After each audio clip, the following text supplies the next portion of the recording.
This episode of The Edge is brought to you by Audible.com, offering more than 180,000 titles for smartphone, tablet, and desktop. To get a free audiobook of your choice and help Trek.fm at the same time, visit audibletrial.com/trekfm. And also by Enterprise in Space, an international program of the nonprofit National Space Society. Find out how you can help science and education and become a virtual crew member aboard the NSS Enterprise Orbiter by visiting enterpriseinspace.org. And if you want to join the conversation and share your thoughts on this episode, join the Babel Conference, our listeners group on Facebook. Just type BABEL into the Facebook search field. We look forward to seeing you there. You're listening to Trek FM. What have you done out there on the edge of Federation space?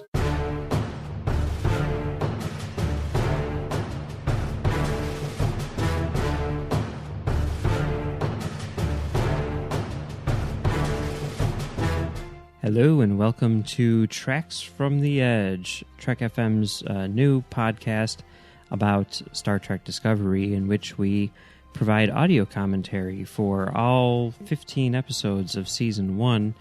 I'm Mike, and today I'm joined by Justin from Earl Grey. How's it going, Justin? It's going great. Excited to do this because I think the very first commentary I ever did was for Patrons Roundtable for Encounter at Farpoint last week, so very limited experience with this, and I know you've done like 47,000 commentaries, so I hope I can keep up.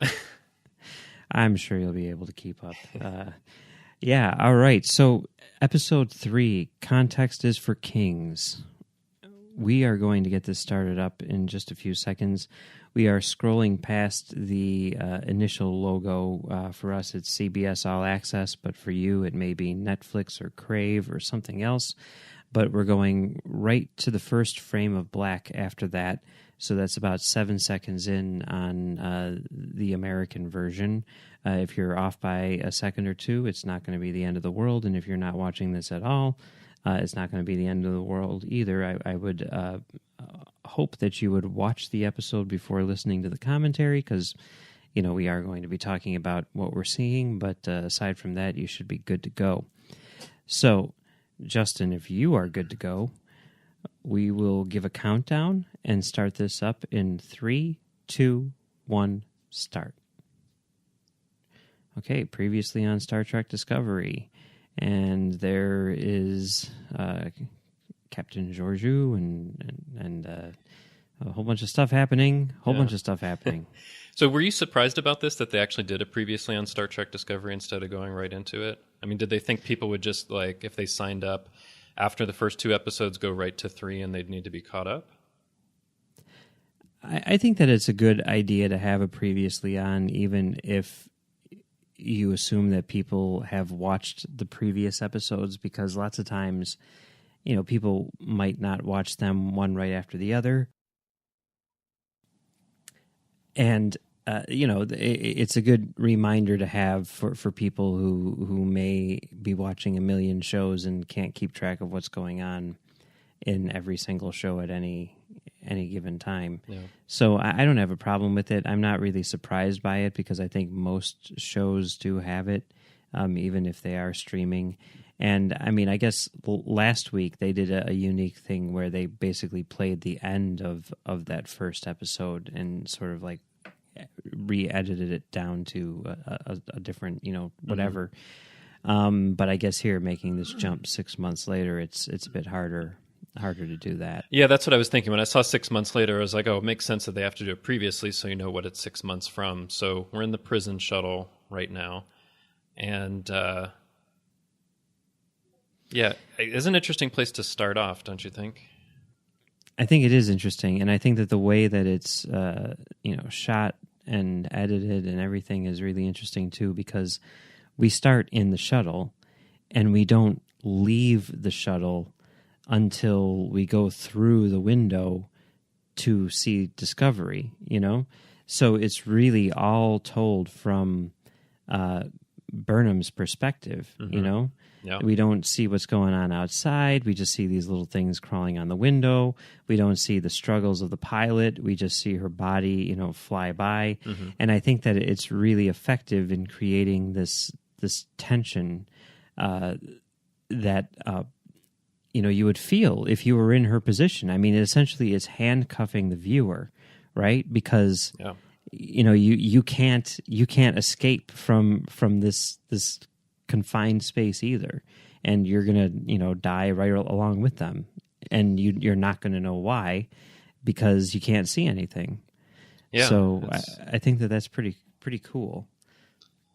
Yeah, it's very, very interesting. And of course, in this scene, you see everybody freak out about what's happening, except Michael Burnham, who's just kind of, I guess, resigned to her fate at this point.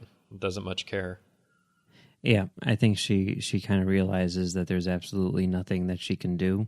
And I don't think that... Yeah. She's like, look at these fools trying to get these impossible cuffs off. Like, why even bother, right? Yep. Yeah. And I think that she is going through so much, kind of like self-punishment that she may even be... I'm not sure she would be glad that this is the end, but I think she kind of feels like she has put herself in a position where whatever happens to her, she feels like she had it coming. Yeah. Well, and then they get rescued by the Discovery, have all of these beauty shots of the ship. It actually looks pretty good the way that they've rendered it, don't you think? Oh, yeah, I think it looks great. Yeah.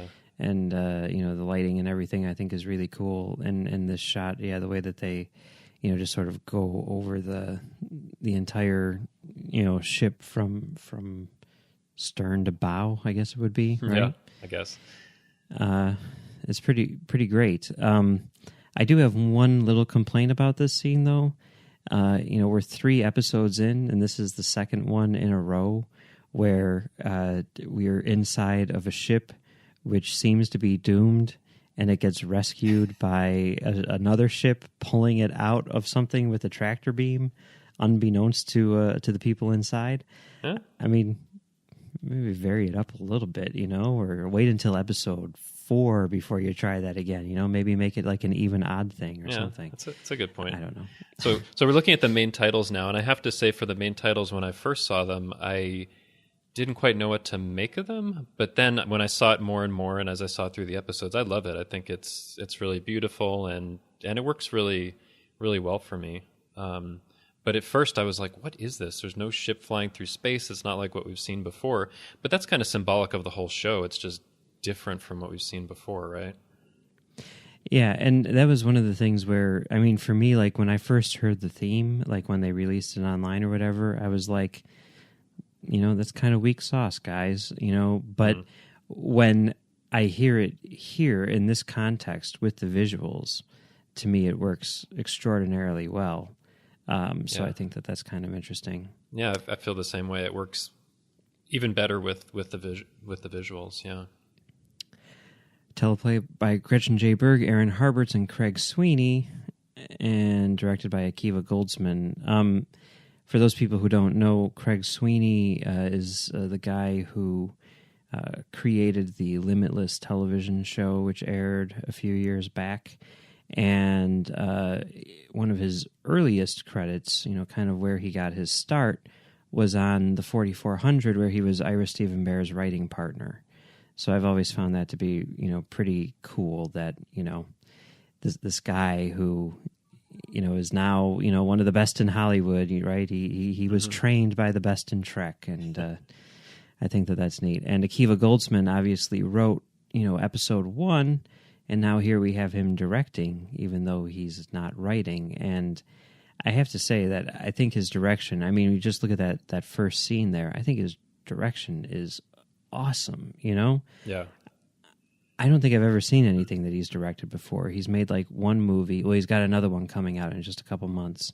And then he's directed some TV. But yeah, I mean, I really think he knocks it out of the park with this one. Yeah.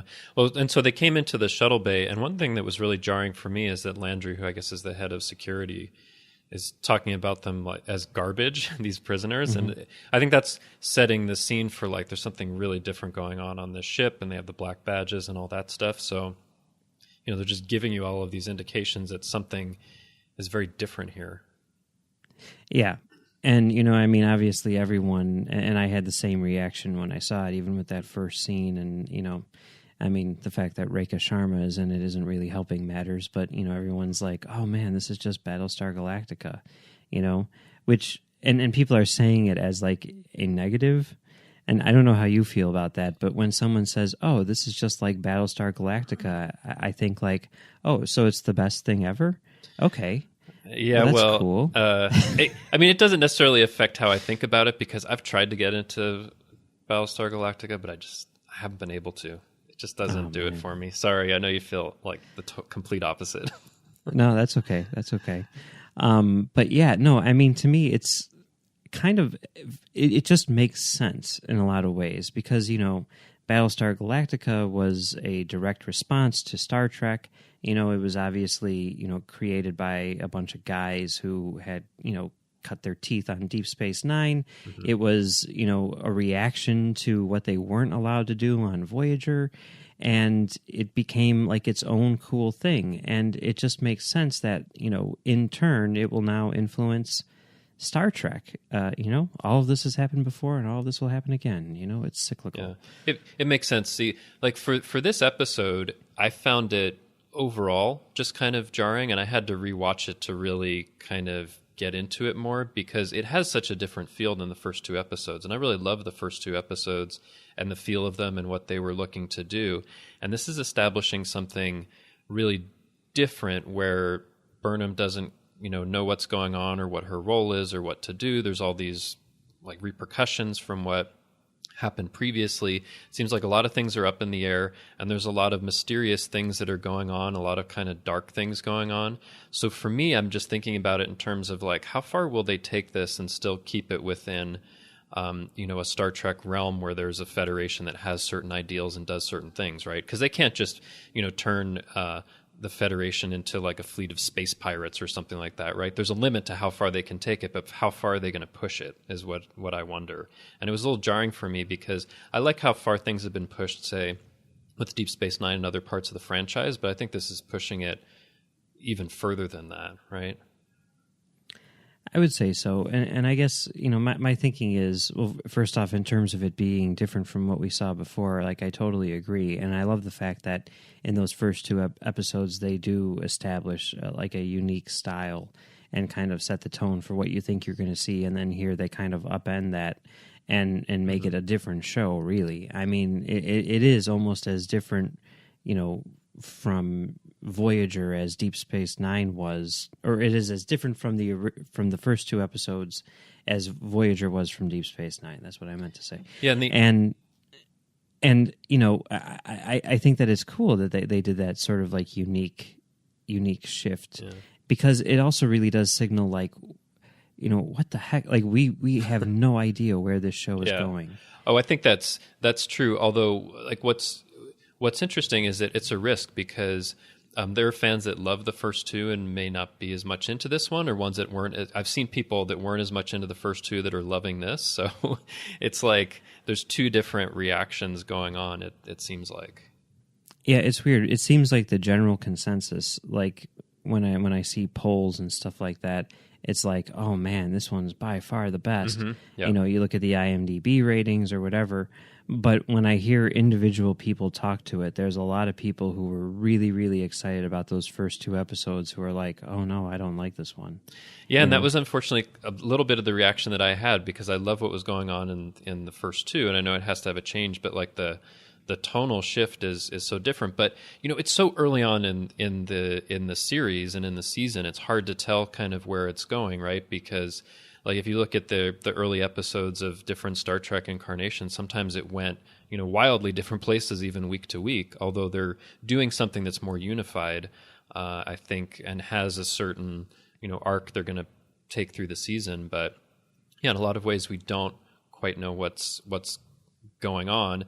Although what's interesting about this episode, we're looking at Lorca and Burnham. Like I had absolutely no doubt that by the end of it she was going to stay on the Discovery, right? Whereas in the first two episodes I didn't really quite know where it was going or how she was going to get there, whereas for this by the end of the episode she's going to be on that ship more or less permanently, right? Yeah, that's true. It's one of those things where I also kind of feel like this is an introduction and maybe they intentionally made this harsher than the rest of it in order to sort of hit that point over the head for her. I mean, you think about like the first day at school or whatever, it's always, sort of a jarring experience. And for someone who has been used to, Starfleet in a way that we are, to suddenly be thrown into this situation, I think is it's got to be tough. And I think that, we really are seeing almost everything from her perspective. Yeah. And that's, of course, what makes this really interesting, where Tilly comes in kind of this, nervous cadet who's more maybe what we would think of as, more optimistic or more Starfleet, right? As almost like a contrast or through that point of view for someone that wants to see that, and I think it's a pretty great choice to do that, and not to have everybody seem kind of evil on the ship, maybe except for Saru as well, but...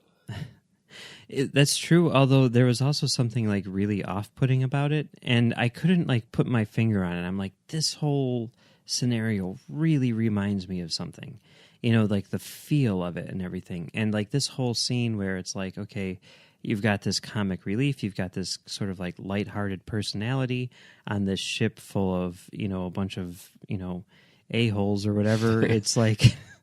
It's like, how does that fit in? Like, it almost makes it creepier, because it's like, how does she maintain her optimism in this environment? I think part of it is that, she's maybe newer to the whole thing, or because she's a cadet and younger, hasn't been quite as affected by it as other people, or she was recruited for a certain talent right out of or she's in the last year of the academy or something like that. And I don't know, maybe it would be odd for that to happen, but I think there are people that just, no matter what happens, they're going to try to keep a fairly optimistic attitude about it. So, I mean, at first I have to admit, when her character came on, I was like, okay, is this just going to be annoying? But it kind of worked for me and lightened things up a little bit.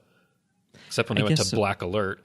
Well, yeah, and this Black Alert thing, like this whole thing where she's like, you weren't briefed? No, well, then I can't tell you I'm sorry. And then she like literally just lies down and pretends to go to sleep while she's still wearing her uniform. Yeah. And then this watery stuff starts coming in. And I'm like, oh, this is Solaris, the Soderbergh Solaris in particular, And it's like, I love that vibe. I love that idea of just like, it's a haunted house, I mean, and we don't know what's going on. You don't know who to trust. You don't know what anyone's motives are. And there's like weird supernatural stuff almost going on in it. And that really, really got me interested. And I mean, you can totally see the Fuller influence in this episode. Oh, especially later when we go to the Glen, which I think is basically like Empok Nor to another level. Yeah, no, I had the same feeling. I'm like, wow, they, because that's the thing you do. I mean, every show does it. Like, oh, there's our sister ship, but it's creepy, and so you and at an angle. Right, at an angle. So you take the sets and you put some, paint on it and whatever, and then there you go. It's a new ship. Yeah, but it's kind of messed up. And I'm like, wow, they're doing that in episode 3? Okay.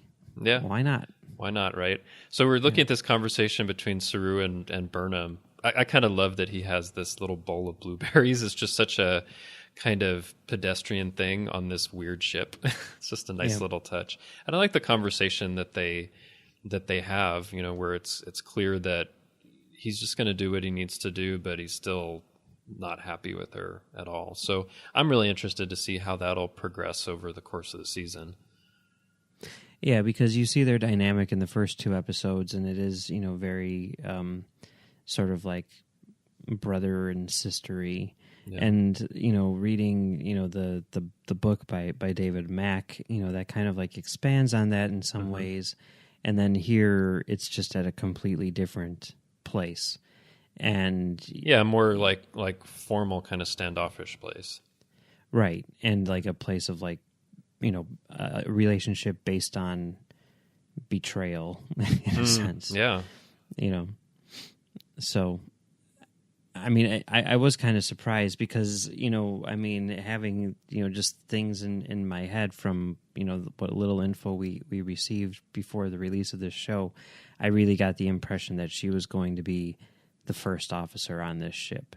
And that doesn't seem to be the case, at least not now. Well, I think that might be happening eventually. I mean, my prediction, which could be wildly wrong, is that, by the end of the season, she's the captain of the ship and Saru's the first officer, but I don't know.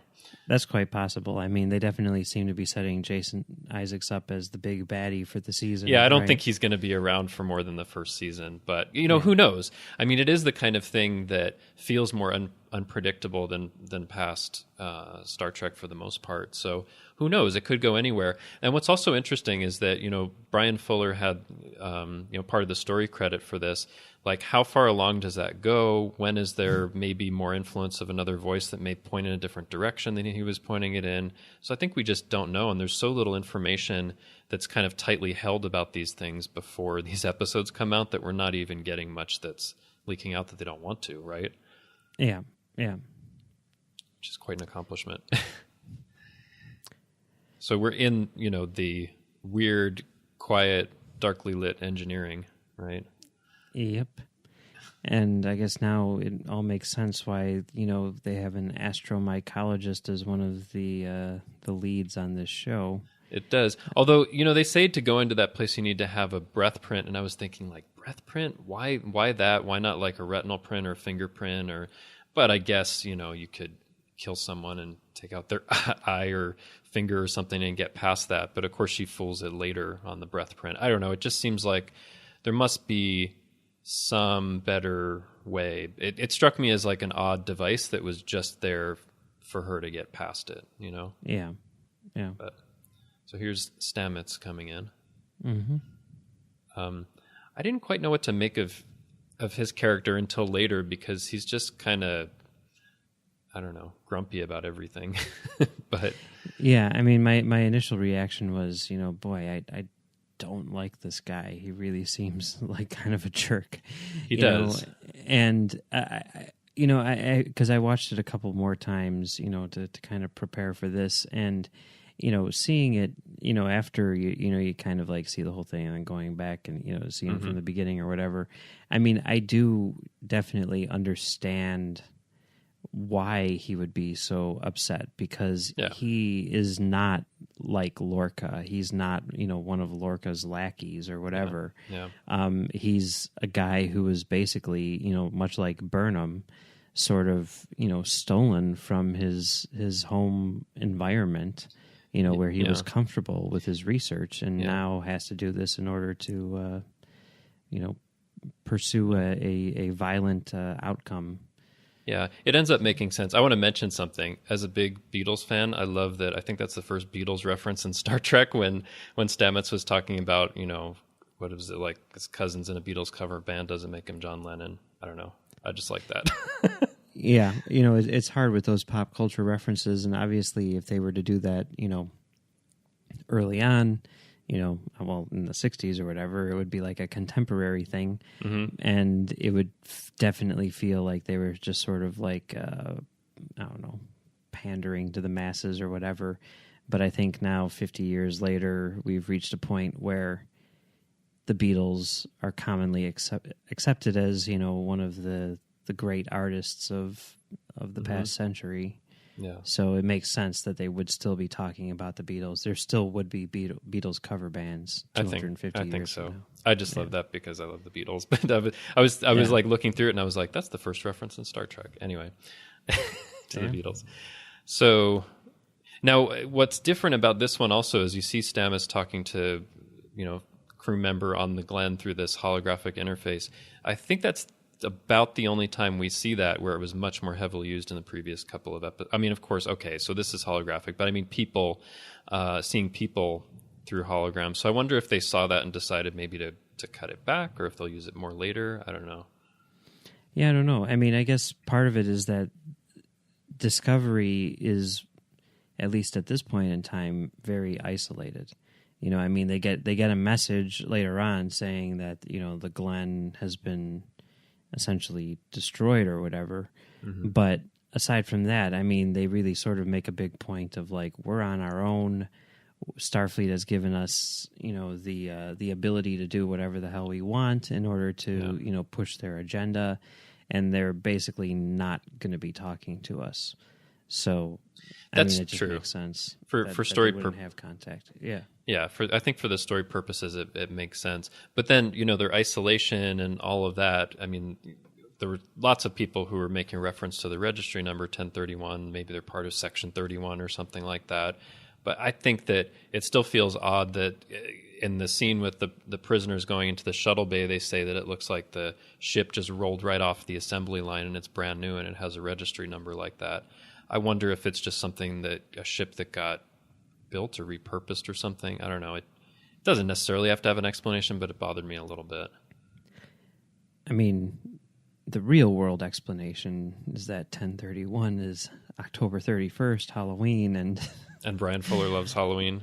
Yeah, I mean, I know there's been a lot of speculation about Section 31, and then there's been a lot of people who have said, but they're secret. They're not going to have a big ship like this necessarily. And if they do, it's not going to be, USS Discovery. So I don't know. Yeah. To me, I don't think that. I don't think it is Section 31. I don't actually think so either, because it does pose certain problems unless they could convince you that all evidence of that is gone after this or something. But I mean, there's clearly something that they're doing that's more secretive that the public at large doesn't know about. But I don't know. I guess we'll have to see how it fits in. Yeah. So at this point, Lorca's telling them about what happened on the Glen, and that they need to recover, I guess, the technology that's there. Yeah, and I do like this scene because you see Stamets go head to head with Lorca in a way that you're not really used to in Starfleet, because there's the chain of command and all that stuff. But Stamets, while part of Starfleet, while a lieutenant, seems to be someone who was kind of like drafted into this. Yeah, it's unwilling. Yeah, so he's going to push back, and I think that this sort of back and forth is pretty interesting. I mean, the whole thing with like him, being very reluctant about Burnham and everything, and then Lorca getting in the little dig where he says, "Oh, did you hear that? Smartest Starfleet officer he knows, and he knows you." And then that being the end of the conversation. Yeah. That's cool. I noticed something about Stamets. I don't know if it means anything, but like whenever you see him, it almost looks like he has like big black pupils, or there's something that probably doesn't mean anything. Maybe it's just how it's shot or something, but his eyes look different somehow, to me at least. It's probably not Betazoid, though. So here they are in the shuttle. Somehow Tilly's gone on this mission, and she's like laughing and having a good time. I don't know if that quite would really happen, but maybe it's just nervousness. I think it works with her personality,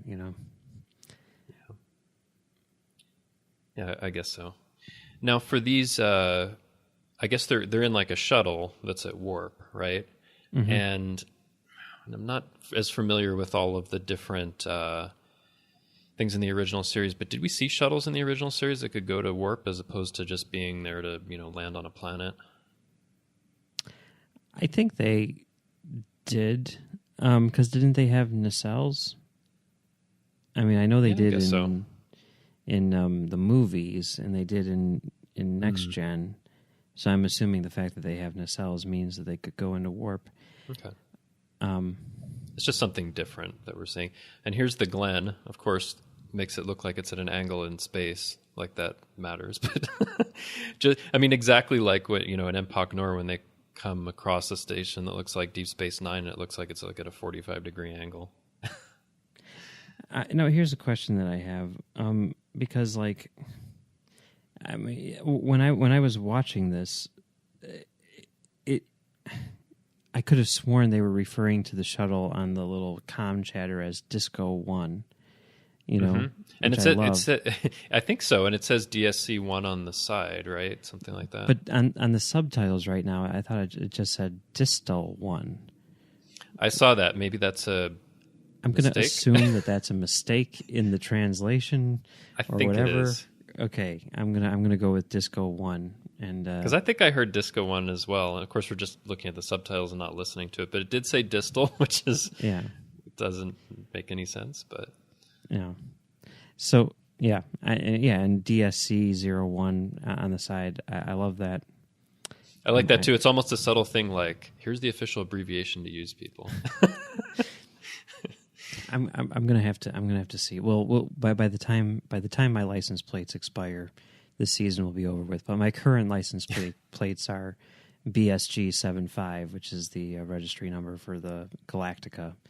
I don't know if this show blows me away like I'm hoping it is. I might have to change it to DSC 01. We'll see about that. That'd be awesome. So here's where we learn more about Stamets and how he was pulled into things. I think this is really great because it made me much more sympathetic to his character than I was before, and that you get a good exposition here. Exposition that makes sense because they're having this argument back and forth. They both got to have their say. It doesn't feel unnecessary. Yeah, and you get the impression that he's very passionate about the science. You know, that's his thing. That's his jam. And, you know, that's obviously a big part of Star Trek in general. You know, it's not a military organization, as they say again and again and again.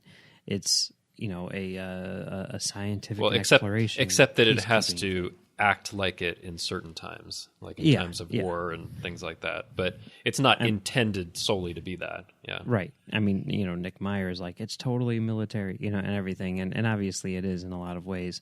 But spiritually, it's supposed to be about exploration and discovery and all that stuff. And I think having a character like this who is all about that is important.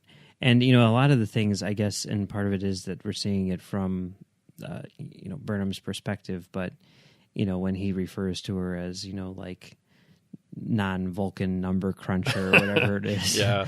Like that type of thing, you know, where it's coming off of, you know, like previous conversations and you see him sort of like developing it. Like, I kind of hope that he takes that, you know, into other episodes because, I mean, I certainly know people who do that where they're like, oh man, I hate this one thing about you. I'm going to use that to identify you from now on, you know? Yeah. And it's kind of amusing to me. So we're inside the Glen. They see some gruesomely twisted bodies, and I saw some comments like, wow, this is pretty gruesome for Star Trek, but there's been some gruesome stuff. The thing my mind first went to was the TNG Season 1 episode Conspiracy, where a guy's head explodes. So, yeah, you know, maybe this is... bugs crawl out of his neck, and they have to, like, you know, phaser those as well. That's pretty extreme. But, I mean, maybe this is more prolonged because they keep seeing, like, more and more twisted bodies, and later on you'd see one that's even more gruesomely twisted. So, like, in this whole scene, I was like, okay...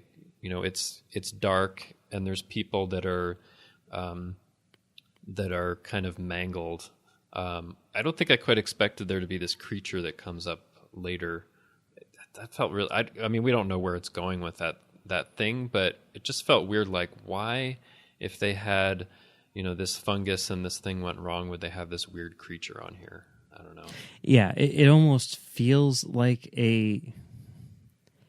it's like a horror movie at this point. Yeah, it feels like a bad like Resident Evil movie or something like that, where it's like, I mean, it really feels like Resident Evil in a lot of ways, you know, and where you're like, what? Now there's, you know, this horror element and this horror element, and they're all mashed together for no apparent reason. But the thing that I kind of love about it, and the thing that kind of speaks to the episodic nature over the, you know, serialized nature of this thing, the idea that like each of these episodes will be its own thing, even if, you know, they add to the larger whole. Like in the After Trek show, you know, they had Aaron Harberts on there, and he's like, that monster thing is going to play a large role. It's going to, be kind of a reflection for Burnham, and everything. And the way that he was talking about how important that thing was made me think like, okay, they're doing something here. It's not just for shock value, at all. And I'm ready and willing to go on this ride, even though now more than ever, like I have no idea where it's taking us. Yeah, and there was the scene where live Klingon appears and tries to shush them, which was the only point where I really laughed out loud because it just seemed so crazy that would happen. But it was kind of fun that they put that in there. Right, and Landry's line where he's like, "Is he shushing you?" Just because it is so bizarre, like that really. Yeah. But I mean, it kind of works, and I like that in Star Trek when you have something really dramatic and it gets broken for a little bit. Of course, not good for that guy because he dies, but it's another running around trying to get away from this creature. I felt like at a certain point, like, okay, they're spending a lot of time running away from this creature, and I guess it makes sense if the creature is going to be important, but it felt like they spent quite a bit of the episode, on the ship, seeing what's going on, retrieving stuff, being chased by the monster. So, I don't know. I don't know if that worked for me that they spent that much time on it, but I mean, like, I guess I can see that in the course of the show, but to me, it seems to make sense for this particular episode here, because a lot of it is, the reason why they brought Burnham on, was because of her expertise in these various areas, and it obviously comes in handy, and you kind of see through this, sequence why she's valuable to Discovery, why Lorca wants her around. So, and then there's all these other things where it's like, okay, we need this piece, and you've got to think that all of these things are going to come into play at some point down the line. It makes sense. I mean, of course, what's also very different about this episode, so you do see there's dead Klingons, there's a live Klingon who shushes them and then dies, but the presence of Klingons is so much less than the first couple of episodes, and I kind of missed that because I really liked, seeing the Klingons and their interplay and having them speaking Klingon and all of that. I guess it'll be maybe a more intermittent element than I thought it would be, because I thought it would be like an every episode thing where you see how things are going on their side, but at least not for this episode. No, I mean, that's true, but I think at the same time it kind of shows how it's not going to be just limited to one thing. Even though it is about the Klingon War, they are going to be able to take sort of like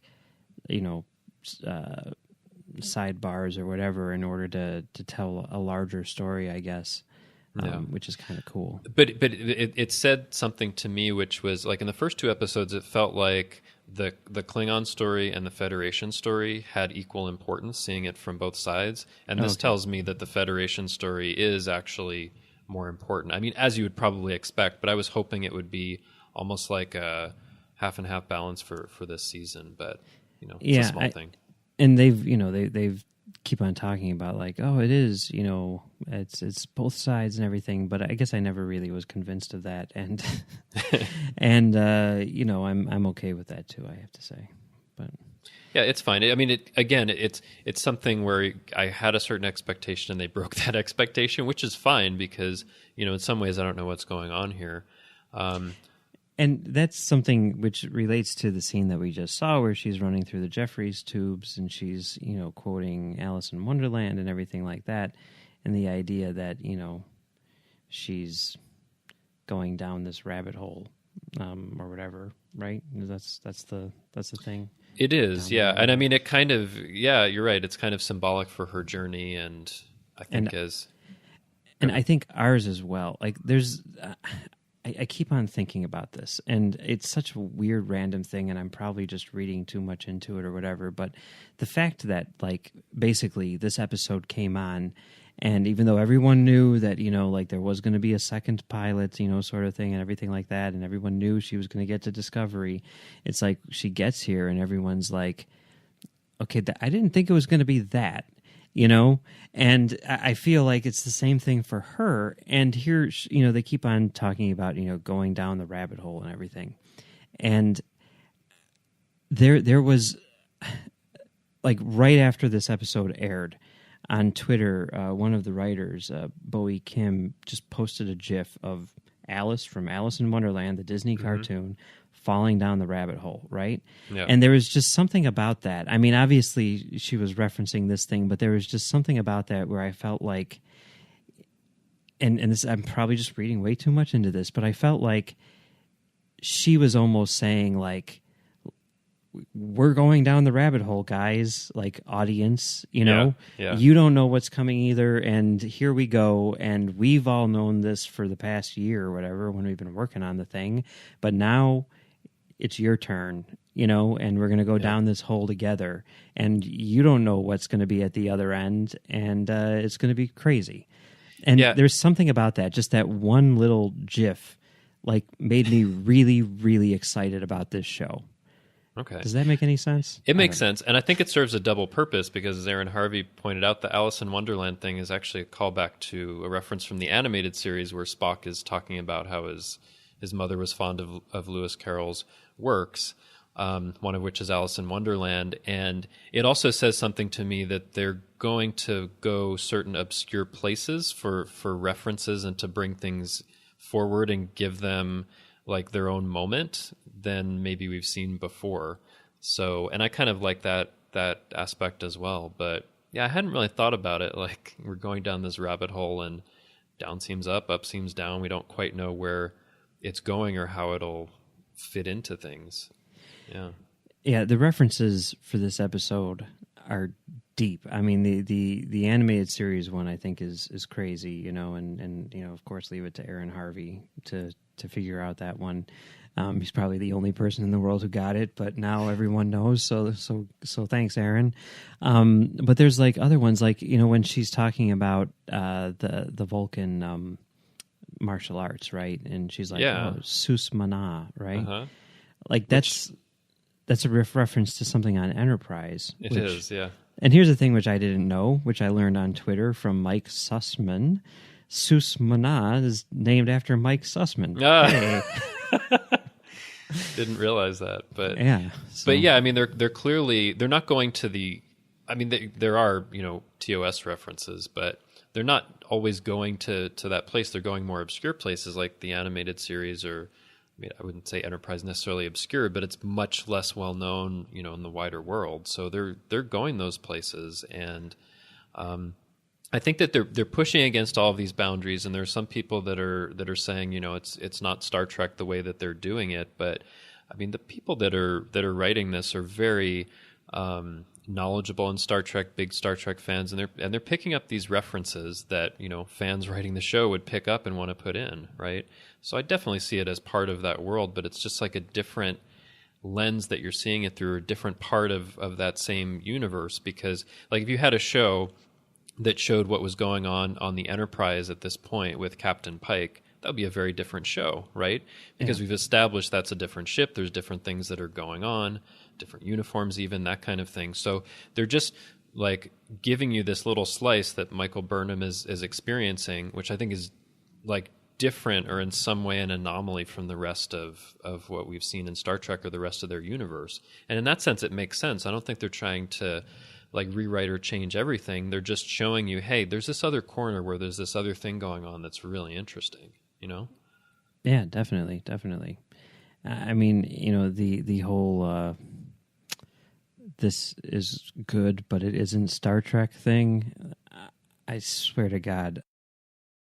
You know what I mean? I mean, you hear that all the time with, like, the JJ verse movies and stuff like that. If it's good, then, like, enjoy it, right? Yeah, it's like, I don't care if it's Star Trek, you know? I mean, my go-to response is, like, Citizen Kane is a good movie, but it's not a good Star Trek movie, you know?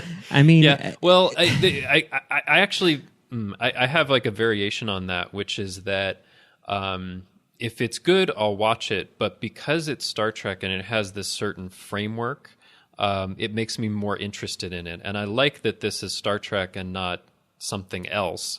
Like, they created a new sci-fi franchise and called it something else, and, you know, it didn't have a connection to Star Trek, because they can push against things in a certain way but there's certain barriers past which they can't go, right?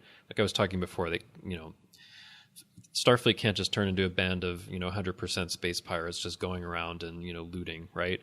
It just doesn't work in the continuity in any way. So I like that they, within those limits, they have creativity for new places that they can take it to, and I think that's very interesting to see.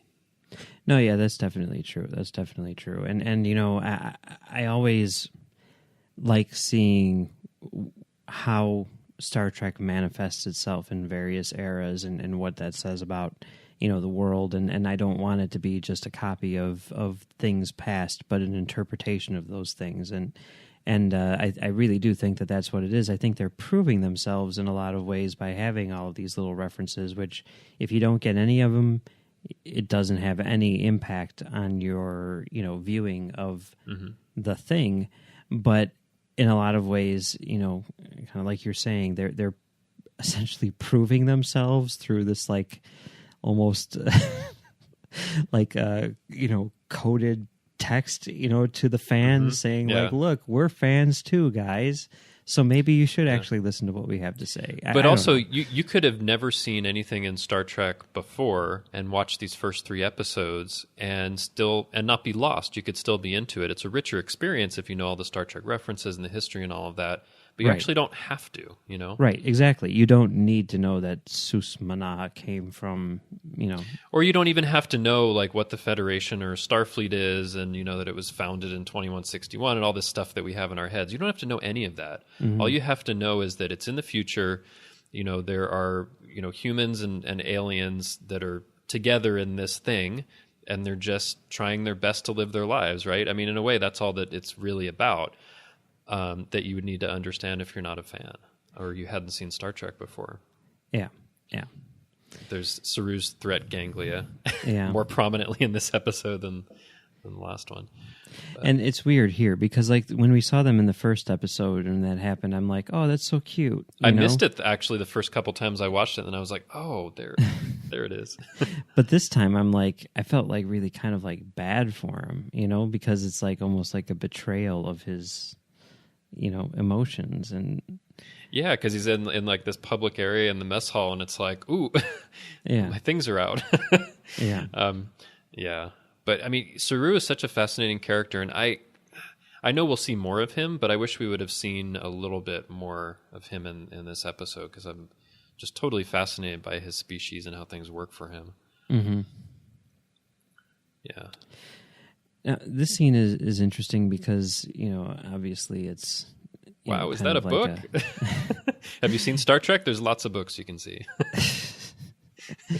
But it's an interesting little cap to the episode, but, we've been through some really, really dark stuff over the past, 45 minutes. And you'll notice in this scene, it's more brightly lit than a lot of the rest of what you've seen. So it's giving that other more positive mood, right? Yeah, that's true. And just, Tilly's optimism, Tilly saying, I'm going to be a captain one day. And, just the way that she says it and everything, it just sort of softens everything. Mm-hmm. And it's just okay. And it also harkens you forward to the future, right? She's saying, I'm going to be a captain. Obviously, that's going to take some years, and this war will be over by then. You'll move on. So she's kind of a representative of that, maybe brighter, more optimistic future that we actually see in the original series, right? Right. Exactly. Yeah. Right. Yeah. And the fact that she is a cadet right now, and that she's part of the generation, from the era that we know and love, where everything is good. Mm-hmm. Definitely. Cool. And then going over here where it's darker and there's darker stuff going on. I mean, the lighting is interesting. And there's this explosion outside. It feels like that explosion goes on forever. And then you see this menagerie, a Gorn skeleton on the far right. They were saying in After Trek, which is crazy. Yeah. And he's got all of this stuff going on. And then he walks up to his, I guess, containment area for Monster of the Week or something. I mean, he already had this big area for this creature that we saw on the other ship. Well, I mean, it's interesting. There's a number of times in here where they, zoom out of a room and you see where it is on the ship. And maybe it's just, because we're not used to that scale or something, but this seems like it's a massive ship. I mean, I don't know if anyone has explicitly said how big it is, but it feels... Nobody has, but it feels huge, and, the nacelles are like, Excelsior level nacelles compared to like the saucer section. I mean, it's huge, right? Right. Anyway, that was the end of the episode, right? That was the end of the episode. So any final thoughts on the episode? Yeah, I mean, this is the third time that I've seen it. I think, as I said, the first time I saw it, I was actually, a little bit distracted, and I was kind of disappointed by it. I was like, what is this? This is so different from what I loved in the first couple of episodes. And then, I saw it again. I rewatched it yesterday, and I thought, okay, I'm liking this more. I'm getting more into it. And, seeing it this time, I'm like, okay, I'm kind of excited for where it's going, but it feels like, quite a bit of setup that we're not.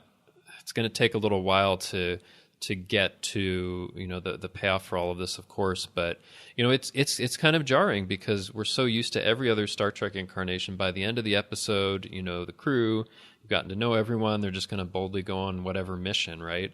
And this is so different because things are unsettled. You don't know where it's going. The captain is has this crazy menagerie of alien and animal skeletons, and there's some dark stuff going on. It is just so different. So I'm still kind of digesting it. I mean, I like it. And of course I'm going to, watch everything I can of Discovery, but it just kind of unsettled me overall, much more so than the first two episodes, which felt weird because then I saw the reaction and people were like, this is the best thing ever. This is so much better than the first two. But I had just a different reaction where I'm like, okay, I don't quite know what to think of it yet. Yeah, I guess my reaction was similar. The first two episodes, I'm like, I'm digging this. I'm really digging where this is going and everything like that. And this is, kind of, fitting into a perfect sweet spot for me. And I think that it's really cool. And knowing that this is all a prelude and that something else is coming next.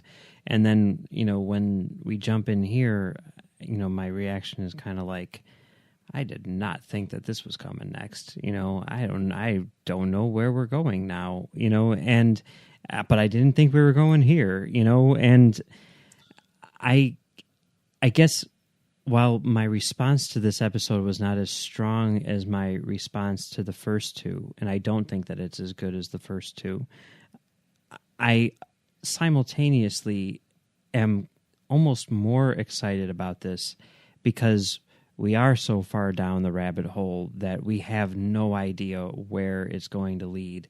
And I like the fact that we don't know that. Yeah. So that's exciting to me. Yeah, and of course, as we look forward to the next week episode has the epic title of "The Butcher's Knife Cares Not for the Lamb's Cry," which is a crazy title. Who even knows what that episode's going to be? But I love the title. Oh yeah, for sure. I'm looking forward to it.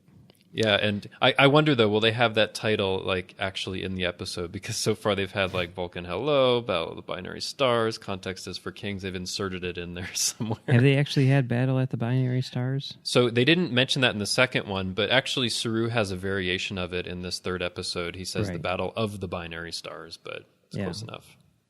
But, oh, well, I guess we'll find out. Anyway, yeah, we'll see where in the rabbit hole we go next. For sure. So, Justin, where can people find you on the internet? Well, you can find me elsewhere on the network co-hosting Earl Grey. That's our dedicated TNG show with Amy Nelson and Richard Marquez. You can also find me on Twitter. I'm at TrekFan4747, where I tweet about nothing but Star Trek. And you can also find me hanging around the Babel Conference, our listeners group, on Facebook.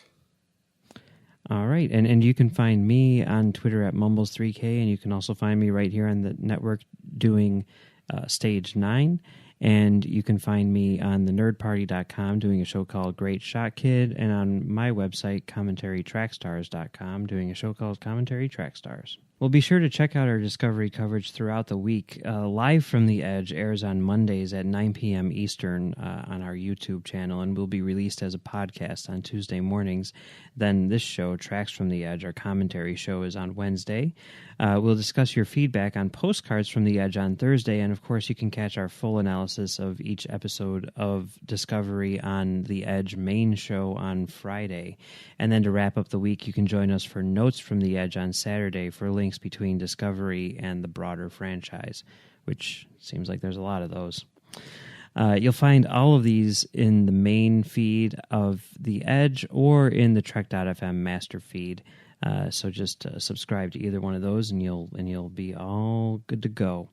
We'd love to hear your thoughts on Discovery. The best place to do that is the Babel Conference, our listener group on Facebook, where Amy Nelson will collect your feedback for postcards from The Edge. You can also find us on Twitter at TrekFM or send us email using the contact form on our website at trek.fm/contact. Just choose to send to a show and choose The Edge. We'd also like to thank our associate producers, Norman C. Lau, Tony Robinson, Thomas Puleo, Lisa Slack, and Shoaib Mirza. If you'd like to help us keep all of our shows going and even become an associate producer yourself, visit patreon.com/trekfm for all the details. All right. Well, thank you very much for joining me this week, Justin. It was really cool. And we will be back next week for episode 4 of Disco. The butcher's knife cares not for the lamb's cry, or something like that, right?